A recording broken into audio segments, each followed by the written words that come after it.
Good early morning, everybody. It's January 7, 2025. It's 1 o'clock in the morning. And I was going to get this done earlier, but then I got drowsy, had to take care of the cats. And here I am. I have a short testimony. But before I get into it, hit the thumbs up. It helps the channel grow, get the message out there. And this targeted person I know for probably 4 years, and she does not want her name mentioned at all. Okay, so we'll just call her a targeted female. She says, "Hello Lorraine, hope your perps are easing up on you. I really liked the video where one of your subscribers called the sheriff on your behalf.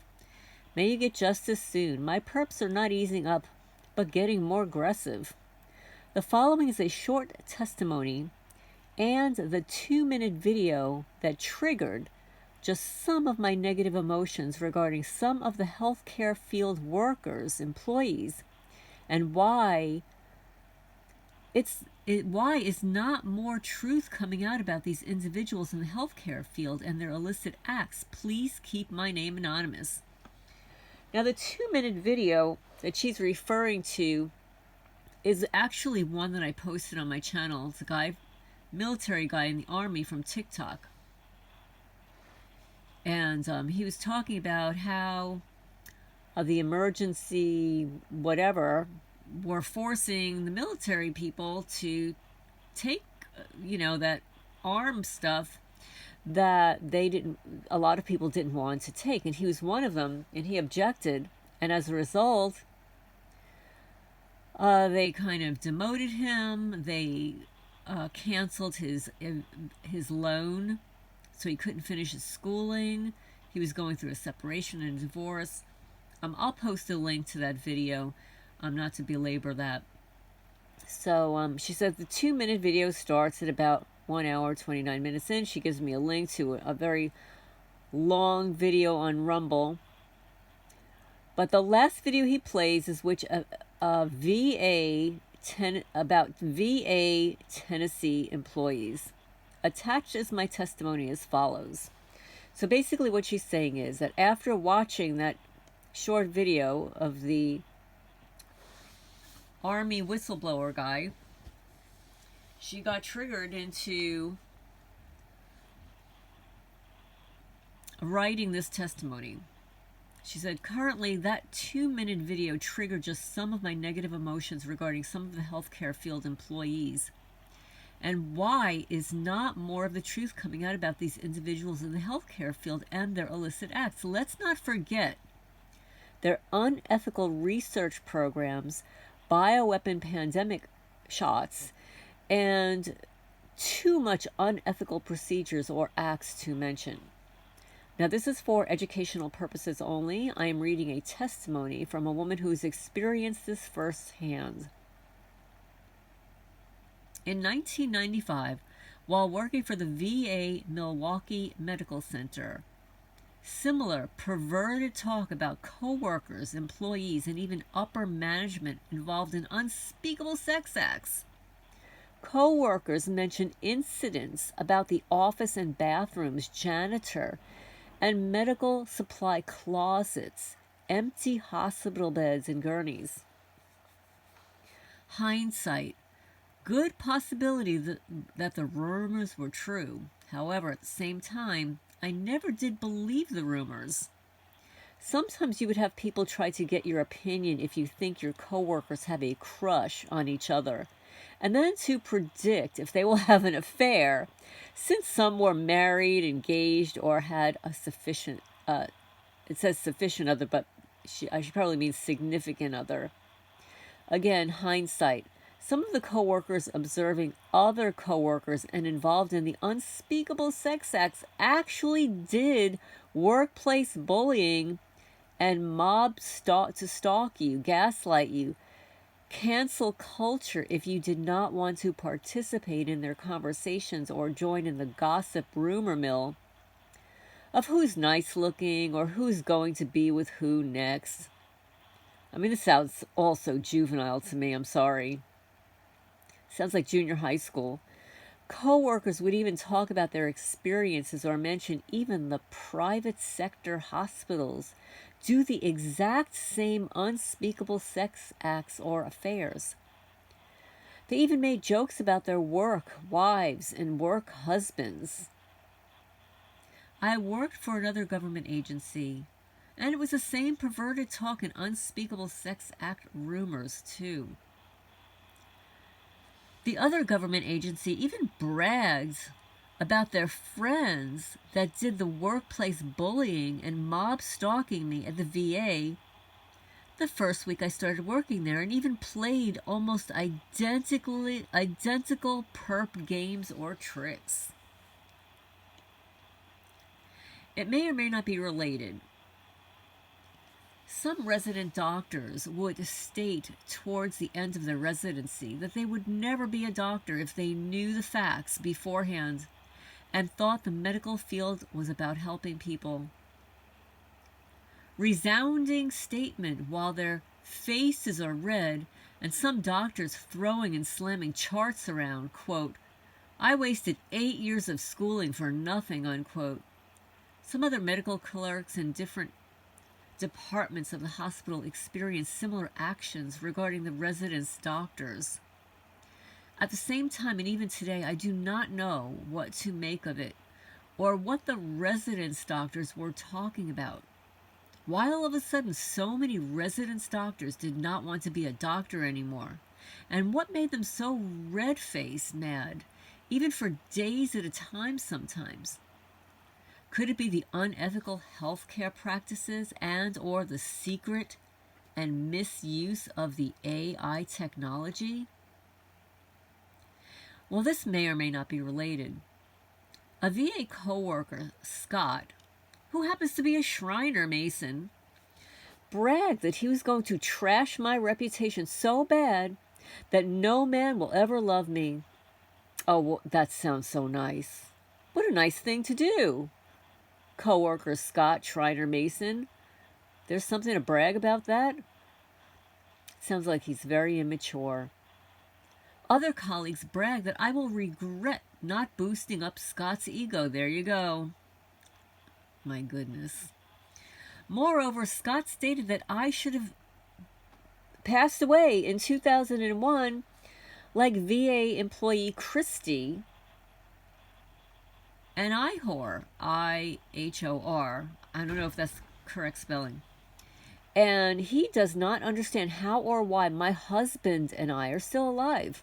Scott even bragged that I should have passed away, that I should have died the night my cousin Betty got baptized at my church.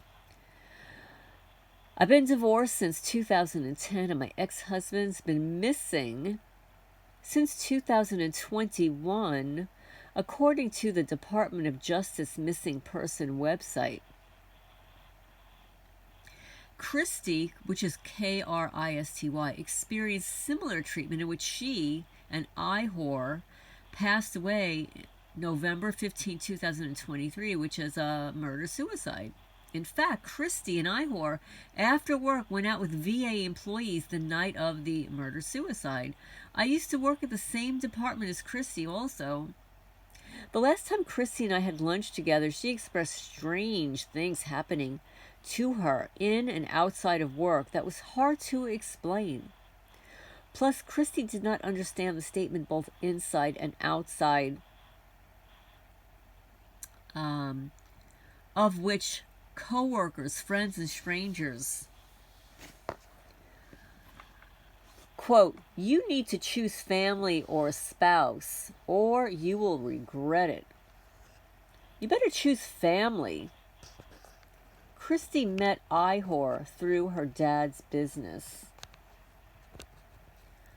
VA employee Linda, sorry about that, who committed suicide December 31, 1997, even mentioned the exact statement as Christy the last time that I had lunch with her too. Quote, "You need to choose family or spouse or you will regret it. You better choose family." Now, isn't that bizarre? Linda also expressed strange things happening to her too. And in parentheses, she wrote, hindsight. Both Linda and Christy must have been targeted individuals or cyber torture victims as well. I became aware of my targeting in 2011. My very last conversation with Linda and Christy are almost identical, which is eerie. VA coworkers, friends, and strangers mentioned to me in 2005 to 2007, too. You need to choose family or spouse, or you'll regret it. You better choose family. Both inside and outside of work, the statements were relentless. When confronting individuals, what do you mean choose family or spouse? Some would say that this is a test. Couldn't get an answer. And what type of a test? And who is behind the test? Or outright change the topic or ask if are you feeling okay? Or I didn't say that. Before Christy and Linda passed away, they were both upset too about the statement, and they could not get any explanation or who is behind it. What else all three of us had in common was that all three of us were accused of being druggies by coworkers, friends, and strangers, but totally straight. We did not go to parties or bars. However, the three of us experienced the smear campaign, and most people started treating you different and didn't want to have anything to do with you. Yep, you're obviously all three targeted. Before Linda's funeral, coworkers stated if she only chose family, she was living in her parents' condo and going through a divorce. If she only boosted up Dr. So-and-so, his ego, or Kurt, C-U-R-T, a non-VA employee who I meet once on break at the VA, his ego, and if she only not to try out if her husband was cheating on her and got another woman pregnant. Her husband is getting her life insurance because the divorce is not final. Linda took her stepson's